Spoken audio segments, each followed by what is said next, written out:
जय Hind and welcome to study battle. हम लोग देख रहे हैं बायोलॉजी, जिसमें से आज चैप्टर नंबर 3 है रेस्पिरेटरी सिस्टम, श्वसन तंत्र। इसको देखते हैं। पहला क्वेश्चन है वायवीय श्वसन क्या है। वायवीय श्वसन जो होता है ऑक्सीजन की उपस्थिति में श्वसन को बोलते हैं वायवीय श्वसन। ठीक है। और जहाँ पर ऑक्सीजन का उपयोग नहीं होता उसे बोलते हैं अवायवीय, एनारोबिक। ठीक है, एरोबिक और एनारोबिक। जब ऑक्सीजन की उपस्थिति में श्वसन होता है उसे बोलते हैं क्या, एनारोबिक या अवायवीय। क्लियर हुआ आपको। नेक्स्ट क्वेश्चन देखते हैं। श्वासनली इनमें से किस मानव तंत्र का एक भाग है। श्वासनली जो होता है श्वसन तंत्र का एक भाग है। देखिए, इसको देख लेते हैं डिटेल्स में। मनुष्य का श्वसन तंत्र कई अंगों से मिलकर बना होता है। इन सभी अंगों में सबसे महत्वपूर्ण अंग जो होता है फेफड़ा या फुसफुस होता है। मनुष्य के श्वसन तंत्र के अंतर्गत वे सभी अंग आते हैं जिसे होकर वायु का आदान प्रदान होता है। मनुष्य में नासिका छिद्र और श्वासनली तथा फेफड़ा मिलकर श्वसन तंत्र का निर्माण करती हैं। श्वासनली जो होता है 11 सेंटीमीटर लंबी नली होती है। स्वर यंत्र जो होता है श्वासनली या ट्रैकिया से जुड़ा होता है। नेक्स्ट क्वेश्चन देखते हैं। ट्रैकिया जो होता है मानव शरीर के किस तंत्र का भाग होता है, तो श्वसन तंत्र का भाग होता है। Next question. वायुकोश जो होता है इसका कार्य क्या होता है।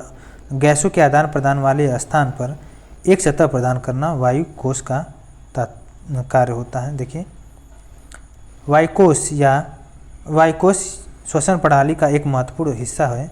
यह छोटे गुब्बारे के आकार की हवा की थैली है जिसका कार्य होता है गैसों के आदान प्रदान करने वाले स्थान पर एक सतह प्रदान करना, जिसके माध्यम से ऑक्सीजन और कार्बन डाइऑक्साइड का प्रवाह होता है। पेशी कोशिका में ऑक्सीजन की कमी पर होने वाले पायरुवेट विभाजित होकर क्या करते हैं, परिवर्तित होते हैं। तो किसमें होते हैं परिवर्तित, लैक्टिक एसिड और ऊर्जा में परिवर्तित होते हैं। देखिए, इसका डिटेल्स देख ले सकते हैं आप अगर देखना चाहें तो। ठीक है, अब देखते हैं एरोबिक रेस्पिरेशन कब होता है। इसका राइट आंसर है डी ऑप्शन, ऑक्सीजन का उपयोग करके ग्लूकोज के विघटन के दौरान होता है। नेक्स्ट क्वेश्चन देखते हैं। श्वसन प्रक्रिया में ग्लूकोज जैसे जटिल कार्बनिक यौगिक ऊर्जा प्रदान करने के लिए जो होता है एटीपी के रूप में टूट जाते हैं। इसका देखते हैं डिटेल्स में। श्वसन प्रक्रिया में ग्लूकोज जैसे जटिल कार्बनिक यौगिक ऊर्जा प्रदान करने के लिए एटीपी के रूप में टूट जाते हैं। एटीपी को क्या बोलते हैं, कोशिका की ऊर्जा मुद्रा कहते हैं, क्योंकि यह दूसरे और तीसरे फास्फेट समूहों के बीच में क्या होता है, बंधन में आसानी से रिलीज करने योग्य ऊर्जा प्रदान करता है। ग्लूकोज के अणु जो होते हैं पायरुविक एसिड में टूट जाते हैं। अभी हम लोग पढ़ा है ग्लूकोज का जो सूत्र होता है C6H12O6 होता है, रासायनिक सूत्र इसका होता है। और ग्लूकोज जो होता है सबसे सरल कार्बोहाइड्रेट होता है। देखिए नेक्स्ट में, रक्त में ग्लूकोज का स्तर बढ़ने से मधुमेह नामक रोग हो जाता है, जिसे बोलते हैं इंग्लिश में डायबिटीज। मधुमेह 2 प्रकार का होता है। यह मधुमेह या डायबिटीज अधिकतर छोटे बच्चों या फिर 20 साल से कम उम्र के लड़कों में होता है, जिसे बोलते हैं टाइप 1। जो टाइप 2 होता है इस प्रकार में शरीर को इंसुलिन जितनी मात्रा में चाहिए उतनी मात्रा में नहीं बन जाता है। ठीक है, जैसे अम्ल और क्षार को जब जल में मिलाया जाता है तो जल में अम्ल या क्षारक के घुलने की प्रक्रिया क्या बोलते हैं, प्रक्रिया जो अत्यंत ऊष्माक्षेपी होती है। नेक्स्ट है जीवाणु में श्वसन स्थल होता है, मीसोसोम में होता है। मनुष्य में पाया जाने वाला श्वसन पिगमेंट है हीमोग्लोबिन। इसका राइट आंसर है। आप देख सकते हैं पूरा, प्रीवियस लेक्चर में देखेंगे तो और ज़्यादा क्लियर होगा आपका। ऊर्जा उत्पादन के दौरान ग्लूकोज का पायरूट में विघटन कहाँ होता है, तो कोशिका द्रव्य में होता है। ठीक है, नेक्स्ट क्वेश्चन देखते हैं। वायु की वह अधिकतम मात्रा जो अधिकतम अंतः श्वसन के प्रवाह के बाद निष्कासित की जाती है, इसे बोलते हैं फेफड़ों का आयतन। हमारे फेफड़े में कोशिकाएं जो होती हैं कितना होती हैं, 300 मिलियन होती है। इसको देख लेते हैं डिटेल्स में। हमारे फेफड़े में 300 मिलियन कोशिकाएं होती हैं।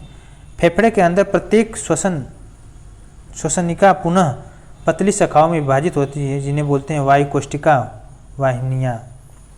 ये वाहिनियाँ जो होती हैं अनेक छोटे छोटे वायुकोश में खुलते हैं। मनुष्य के दोनों फेफड़ों में ऐसे करीब 300 मिलियन वायुकोश पाए जाते हैं। इस प्रकार मनुष्य के फेफड़ों में श्वसन गैसों के आदान प्रदान के लिए लगभग 400 से लेकर 800 वर्ग फीट की सतह पर उपलब्ध होते हैं। निम्नलिखित में से छोड़े गए श्वास में शामिल क्या होता है? नाइट्रोजन शामिल होता है। नाड़ी की धड़कन पल्स बीट नापी जाती है, इसका राइट आंसर धमनी में नापी जाती है। नेक्स्ट क्वेश्चन देखते हैं इसका। श्लेष्मा झिल्ली को सूजन, श्लेष्मा झिल्ली की जो सूजन को क्या बोलते हैं? इसको बोलते हैं ब्रोंकाइटिस। ठीक है, अब देखते हैं हेपेटाइटिस क्या होता है। हेपेटाइटिस एक संक्रमण बीमारी है जो लीवर को संक्रमित करता है। आयराइटिस होता है आग के सूजन से संबंधित। गैस्ट्राइसिस होता है पेस्ट के सूजन से संबंधित। मानव श्वसन में क्या छोड़ा जाता है? मानव श्वसन में जो छोड़ा जाता है उसे बोलते हैं कार्बन डाइऑक्साइड। कौन सी जीवन प्रक्रिया रासायनिक ऊर्जा को ऊष्मा ऊर्जा में बदलता है? इसका राइट आंसर श्वसन। नेक्स्ट क्वेश्चन देखते हैं। देखिए ऑक्सीजन और श्वसन दो प्रकार का होता है, ऑक्सी और अनाक्सी। ऑक्सी में क्या है? देखिए ऑक्सीजन की उपस्थिति में होने वाला श्वसन को ऑक्सी श्वसन कहते हैं। जैसे इस श्वसन में भोजन पदार्थों का पूर्ण ऑक्सीकरण होता है और इसके फलस्वरूप कार्बन डाइऑक्साइड और जल बनता है, साथ ही ऊर्जा भी मिलती है। देखिए C6H12O6 ऑक्सीजन की उपस्थिति में क्या बना? कार्बन डाइऑक्साइड और जल बन गया। इसके अलावा कुछ कैलोरी ऊर्जा भी हमें मिल गई। अनाक्सी श्वसन जो होता है, ऑक्सीजन की अनुपस्थिति में होने के वाले जो श्वसन को क्या बोलते हैं? अनाक्सी श्वसन। अनाक्सी श्वसन द्वारा ग्लूकोज का अपूर्ण ऑक्सीकरण होता है तथा इसके फलस्वरूप ग्लूकोज के एक अणु से CO2 एथिल एल्कोहल के दो अणु बनते हैं। देखिए C6H12O6, देखिए 2C2H5OH 2CO2 तथा 56 किलो कैलोरी ऊर्जा मुक्त होती है। आई थिंक क्लियर हो गया होगा। ऊर्जा का उपयोग करते हुए पायरुविक का विघटन होता है। विघटन कहाँ पे होता है? विघटन होता है माइटोकॉन्ड्रिया जो क्रेब्स चक्र में होती है। ठीक है, नेक्स्ट क्वेश्चन देखते हैं। इसको ऑक्सीजन की अनुपस्थिति में सबस्ट्रेट के अपूर्ण विघटन को क्या कहा जाता है? इसको बोलते हैं अनाक्सी श्वसन। ऊर्जा उत्पादन के दौरान जब हमारी मांसपेशियां की कोशिका में ऑक्सीजन की कमी होती है तो 6 कार्बन अणु और कितने कार्बन अणु में परिवर्तित हो जाते हैं? इसका राइट आंसर 3 कार्बन अणु में। अंतः श्वसन के दौरान फेफड़े के कारण हवा से क्या भर जाते हैं? इसमें फेफड़े की स्फीति के कारण हवा से भर जाते हैं। निःश्वसन द्वारा क्या होता है? निःश्वसन द्वारा होता है फेफड़ों की अवस्थिति द्वारा होता है निःश्वसन। ठीक है, सांस लेने की प्रक्रिया में क्या शामिल होता है? इसमें होता है प्रश्वसन और निश्वासन। मानव शरीर में श्वसन वर्धक है। देखिए श्वसन वर्धक जो है बी ऑप्शन है, इसका देख लेते हैं पूरा डिटेल्स में।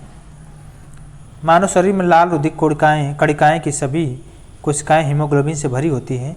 हीमोग्लोबिन हीम नामक रंजक तथा लवण युक्त प्रोटीन ग्लोबिन से बना होता है। हीम रंजक के कारण ही रुधिर का रंग क्या होता है? लाल होता है, जबकि लवण युक्त प्रोटीन ग्लोबल ऑक्सीजन एवं कार्बन डाइऑक्साइड के संयोग से बनने की अपूर्ण क्षमता रखता है, जिससे रक्त श्वसन गैसों का संवहन करता है। हमारे शरीर में ऊर्जा प्रदान करने के लिए निम्नलिखित में से कौन सा O2 से जुड़ता है? तो ग्लूकोज जो होता है O2 से जुड़ता है। ठीक है, इसका देख सकते हैं आंसर। हमारे शरीर में ऊर्जा प्रदान करने के लिए ग्लूकोज जो होता है O2 से जुड़ता है। ग्लूकोज सबसे सरल कार्बोहाइड्रेट होता है। यह जल में घुलनशील होता है। इसका रासायनिक सूत्र होता है C6H12O6। यह स्वाद में मीठा होता है। सजीवों की कोशिका के लिए ऊर्जा का सर्वप्रमुख स्रोत है। क्वेश्चन नंबर 180 देखिए, किसकी अनुपस्थिति में अवायवीय श्वसन होता है? तो ऑक्सीजन की अनुपस्थिति में होता है अवायवीय। ये रहा चैप्टर नंबर 3 कंप्लीट। अब हम देखेंगे चैप्टर नंबर 4 में, जिसका नाम है एक्सपायरेटरी सिस्टम, उत्सर्जन तंत्र, जो कि बहुत इंपॉर्टेंट रहेगा। बहुत इंपॉर्टेंट चैप्टर है। हम लोग अब तक लगभग 180 क्वेश्चन देख चुके हैं। टोटल हम लोग इस चैप्टर में हम लोग को 500 क्वेश्चन देखना है, जो कि बहुत इंपॉर्टेंट रहेगा। तो अभी के लिए बस इतना ही रखते हैं। Thank you so much.